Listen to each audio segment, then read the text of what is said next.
Hello and welcome back to Thinking About Star Realms. In this video, we're going to be playing the Chapter 3 boss battle. As always, if you have any strategy tips or think that I made the wrong decision at any point, please put it in the comments. So, the way this mission works is that we start off with a standard starting deck, but we start off with a political maneuver and an unlikely alliance. And I'm not going to pop the unlikely alliance at the right time, so please tell me when I should have popped it. Our opponent starts with starting deck that has 2 scouts already scrapped, plus every turn it's going to get a random card added into its deck. So its deck is going to get very good because it can get an arc put into its deck for free randomly, and there's nothing we can do about that. So we need to get aggressive. Unfortunately, this trade row is in no way aggressive. I think the best play here is to go into like the embassy yacht and just sit behind a bunch of blue bases, which might work to, forestall the inevitable end, but I don't think it's gonna. I think we're just gonna be destroyed by our opponent's deck, just getting redonkulous cards in it. There is an interesting idea of scout political maneuver to get the stealth needle, which, yeah, the stealth needle is great, but getting it in the first deck is not, because it's probably going to be copying, a scout or a viper, because we're putting a lot of resources to get that, so we'll probably only be able to get one thing next turn.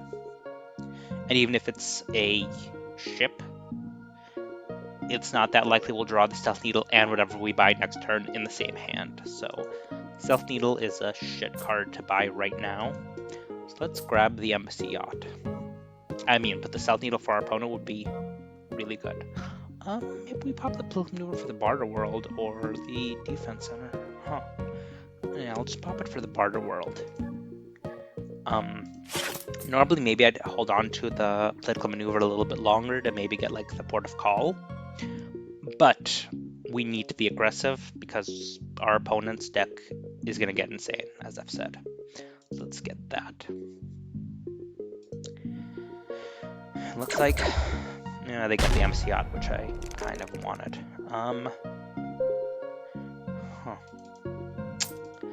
Going into the freighter, I guess, because that's the only thing the trader is giving us, but I don't think it's going to be a winning strategy.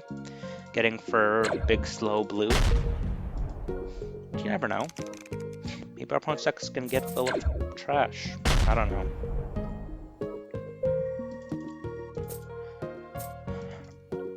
We can get an Explorer, which, no thanks. We're guaranteed the command ship in this. We're almost guaranteed the command ship in this shuffle because, freighter and 4 scouts gets it. But then again, maybe our opponent gets some yellow and makes us discard and God knows what else. Anyways, no Explorer, Blob Fighter, or Imperial Frigate. You always go Imperial Frigate. Just because, Imperial Frigate's more damage, it's a discard, and, yes, the Blob Fighter does ally for drop. We don't have any green yet. So the Imperial Frigate is good, and I don't want our opponent to get it, because the AI just has this annoying BS habit of having like all of its Star Empire come up in the same hand, deal me a bunch of damage, have me discard like 20 million cards. So let's get rid of that. Bert can be used against us. Cutter, really great buy for us. But so is the command ship. Yeah, we're denied the cutter and the blob fighter.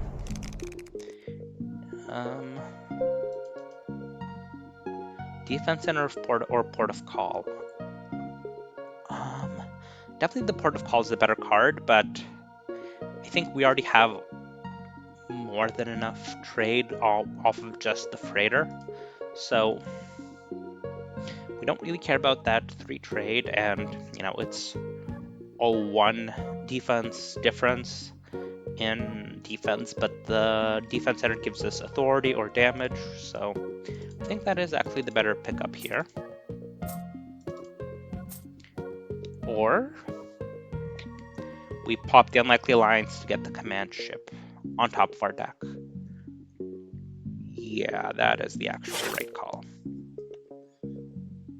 I'm a little bit, I'm a little bit tired. It's late on at night, so I'm not making the best calls here.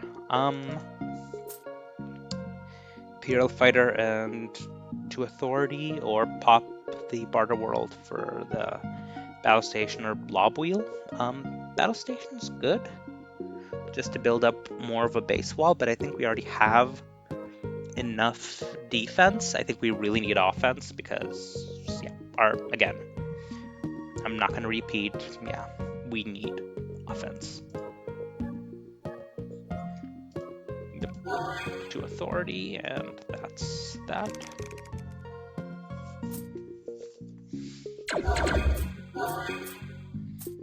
Yeah, it gets the port of call, which a little bit annoying. Yeah,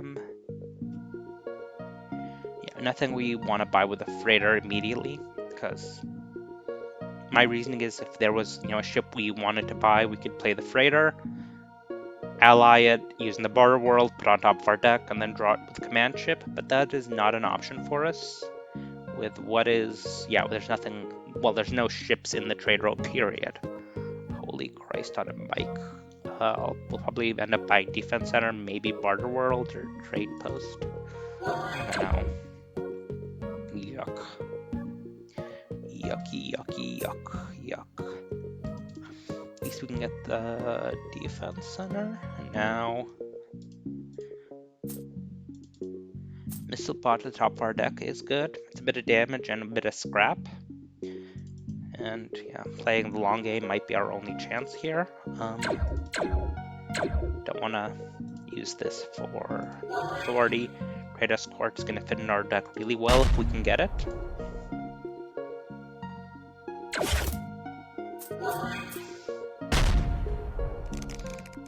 AI is just leaving the Barter World in there. Again, we have enough trade with what we have with the freighter, so get rid of scouts when we can.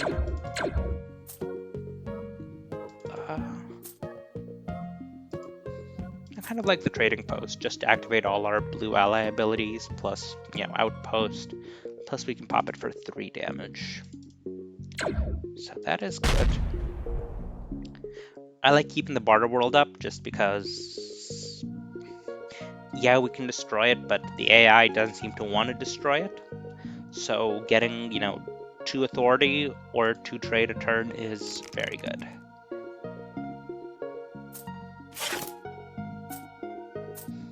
Yeah, still our trade escort before we could get it.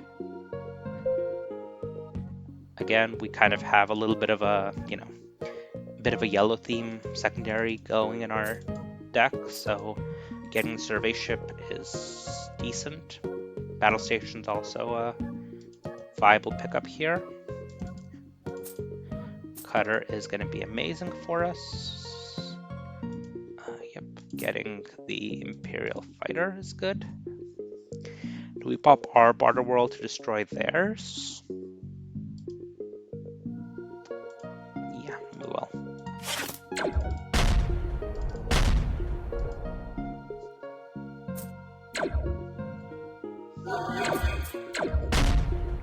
Honestly, we have a really good hand here. Really, really good hand. Yarp.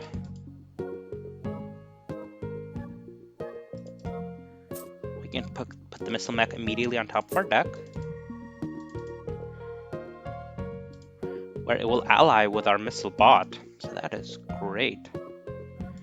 That destroys the base.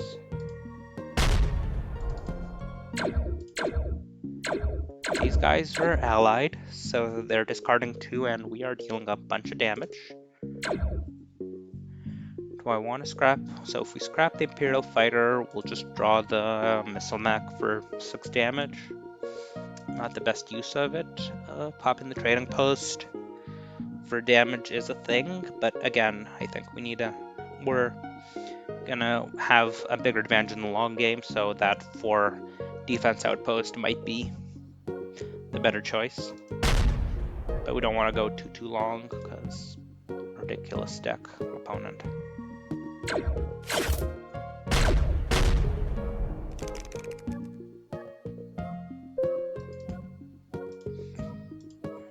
Get out those scouts. Missile mech to pop the space station and draw a card.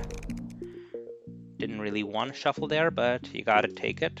You know, physical cards, I would have not used that ally there. So, you know, shit wouldn't be missing the shuffle. I think we do need the damage here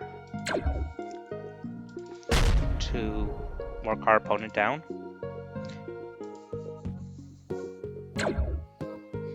Because our, trade advantage is not paying off in this trade row. And they got their own freighter now.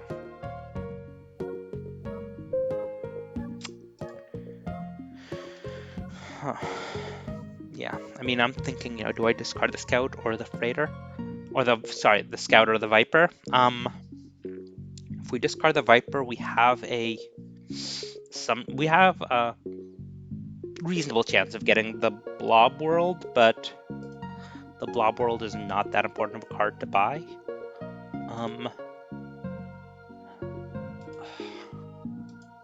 So if we keep the Viper, we have no guarantee that we'll have 6 damage to destroy the Royal Redoubt, but I think better hope I can, I guess. Gonna hope I can, yeah.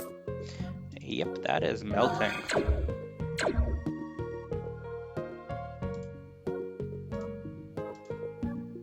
Pop.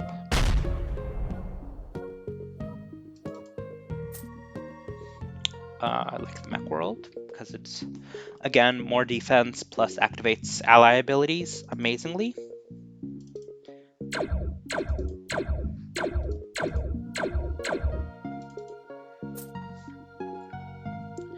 Do we want to destroy Starbase Omega? I mean, they have a bunch of bases plus the Embassy Yacht, so yeah, we need to get it so we don't get the Embassy Yacht on our butt. But we don't want to go for damage, again, because our opponent has plenty of trade, they're getting random cards into their deck, so being able to just end this game early is going to be to our advantage. Do we want to pop this for an extra discard?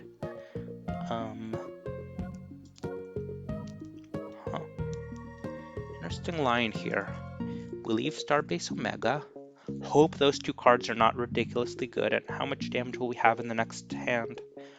4, 7, 11, plus a draw. Yeah. Yep. Let us just hope we win next turn. High risk, high reward.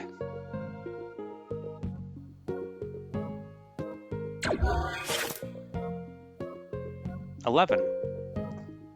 We got it.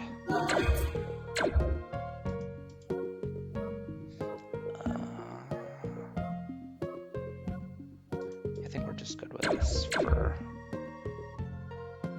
well, 1 damage too much.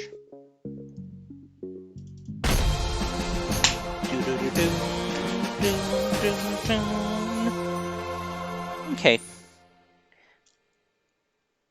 I think there's kind of 2 possible paths for winning in this scenario. I think if the trade row supports like a medium-sized damage card thing, that is viable. You don't want to go for 4 and 5 cost damage cards because I think that is sadly enough too slow. You're going to be, I've played this scenario a bunch trying to beat this, and going for those ended up getting killed by just the AI repeatedly getting good cards adding to their deck. So I think if you get really good 2-3 damage cards in many of them, that would be a good win. But yeah, I think having the base wall here to just absorb a bunch of damage that the AI was playing out and getting just lucky with trade won us this game, but this mission is honestly brutal. So I think there's a lot of luck in beating it. Anyways, if you disagree with that and there is like a better line to winning, please, tell me in the comments. I'd be curious to hear it because, yeah, it's been a pain. Anyways, I will quickly get this edited and posted. So thank you very much for watching and have a nice day. So long, bye bye.